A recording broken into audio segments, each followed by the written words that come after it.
Halo teman-teman, kembali lagi bersama saya Melda Longde. Kali ini saya akan membahas mengenai listrik statis pada sel saraf manusia.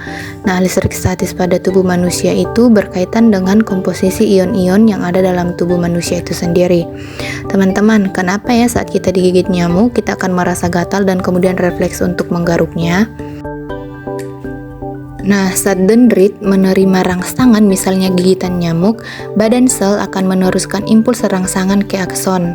Nah, pada bagian luar akson terdapat lebih banyak ion natrium positif sehingga bagian luar akson bermuatan positif dan di bagian dalam terdapat ion klorid negatif dan ion kalium positif sehingga bagian dalam lebih bermuatan negatif. Keadaan ini disebut juga sebagai polaritas. Ion bagian luar dan bagian dalam dibatasi oleh membran sel. Pada membran sel terdapat kanal natrium dan kanal kalium. Saat terjadi rangsangan, kanal natrium akan terbuka. Ion natrium positif akan memasuki sel sehingga muatan dalam sel lebih positif dan bagian luar lebih negatif. Keadaan ini disebut juga sebagai depolarisasi yang mengakibatkan terjadinya aliran impuls.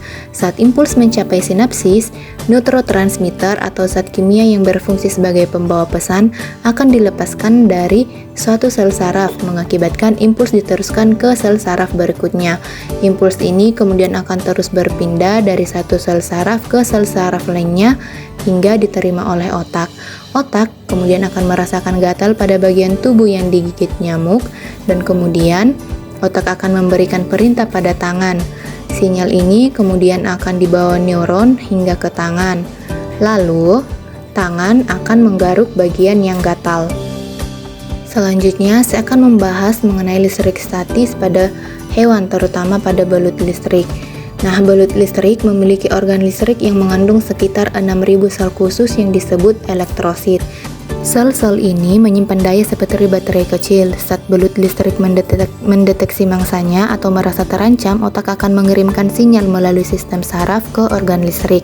Hal ini akan menyebabkan sel-sel elektrosit keluar secara bersamaan sehingga menghasilkan perbedaan potensial dan arus listrik yang tiba-tiba.